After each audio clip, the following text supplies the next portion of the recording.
क्या digital marketing सीखने के लिए मेरा मार्केटिंग बैकग्राउंड से होना ज़रूरी है या फिर पहले मुझे मार्केटिंग पढ़ना पड़ेगा तब मैं डिजिटल मार्केटिंग सीख पाऊंगा? बहुत कंफ्यूजन है यार, तो चलिए आंसर पता करते हैं।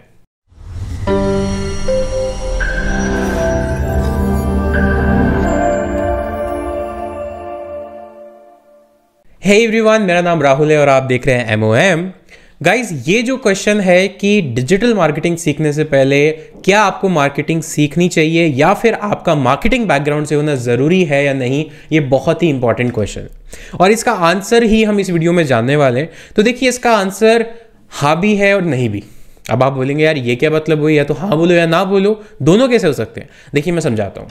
डिजिटल मार्केटिंग, जैसा कि मैं ऑलरेडी प्रीवियस वीडियो में बता चुका हूँ, एक फॉर्म ऑफ मार्केटिंग है जिसके अंदर हम डिजिटल मीडियम्स का या इंटरनेट मीडियम्स का यूज करते हैं मार्केटिंग के लिए। ठीक है, तो यानी मार्केटिंग के कॉन्सेप्ट तो सेम है, लेकिन आपका मार्केटिंग बैकग्राउंड से होना ये जरूरी नहीं है, या फिर मार्केटिंग में MBA करना, मार्केटिंग में डिप्लोमा करना या 8-10 महीने मार्केटिंग के बारे में पढ़ना और फिर डिजिटल मार्केटिंग सीखना, ये बिल्कुल भी कंपलसरी नहीं है। आपको मार्केटिंग के सिर्फ फंडामेंटल्स क्लियर होने चाहिए, बिकॉज अल्टीमेटली आप डिजिटल प्लेटफॉर्म के थ्रू कर तो मार्केटिंग ही रहे हो ना। फॉर एग्जाम्पल, अगर आपको यही नहीं पता कि कैसे आप अपने प्रोडक्ट को डिस्प्ले कर सकते हैं यूजर के सामने, यानी यूजर को क्या अच्छा लगेगा, यूजर क्या चाहता है, यूजर किस तरह का ऐड देखना चाहता है, यूजर किस पर्टिकुलर लाइन से इंप्रेस होगा, किस पर्टिकुलर लाइन से अट्रैक्ट होगा, अगर आप ये नहीं सोच सकते और ये सोचने की कैपेसिटी आप में नहीं है, और या फिर आपके जो मार्केटिंग के फंडामेंटल्स हैं वो क्लियर नहीं है, तो मैं आपको डिजिटल क्या, मैं आपको अगर ऐसा कोई सॉफ्टवेयर बना के भी दे दूं ना कि जिसके अंदर सिर्फ आप ऐड रन करो और आपके पास रिजल्ट आ जाए, तो भी आप उस रिजल्ट से मैक्सिमम आउटपुट नहीं निकाल पाओगे। उसका रीज़न यही है कि आपको पता ही नहीं होगा कि ऑडियंस को दिखाना क्या है, ऑडियंस किस चीज़ में इंटरेस्ट लेगी। क्यों? क्योंकि आप मार्केट में अकेले नहीं हो, ये बात समझिए, आप मार्केट में अकेले नहीं हो, आपके बहुत सारे कॉम्पिटिटर हैं। और अगर कोई ये बोलता है कि मेरा कोई कॉम्पिटिटर नहीं है, या तो उसने मार्केट को रिसर्च नहीं किया है या फिर वो मानने को तैयार नहीं है।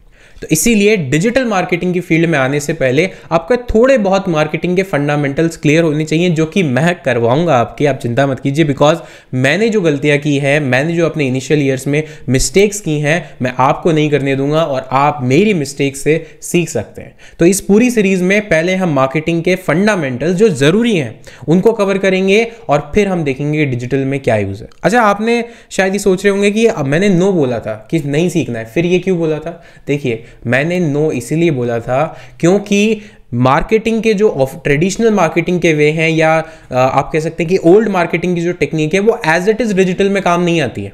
तो अगर मान लीजिए आपने 1 महीने 2 महीने 3 महीने अच्छे से सारे कॉन्सेप्ट पढ़ भी लिए ना, तो कहीं ना कहीं वो एज इट इज डिजिटल में ट्रांसफॉर्म नहीं होंगे। डिजिटल के अपने अब रूल्स हैं, डिजिटल के अपने फनल्स हैं, अपने पिलर्स हैं, तो वहां पर सारे कॉन्सेप्ट एज इट यूज नहीं होंगे, लेकिन जो बेसिक फंडामेंटल्स हैं वो काम आएंगे। तो इसीलिए आपको सीखना चाहिए, बट बहुत ज़्यादा टाइम देने की ज़रूरत नहीं है। सिर्फ बेसिक्स जो हैं वो एक बार समझ लीजिए, जो टर्मिनोलॉजीज हैं उनको समझ लीजिए, एंड देन आप डिजिटल मार्केटिंग की फील्ड में अपना करियर शुरू कर सकते हैं या उसको सीखना शुरू कर सकते हैं।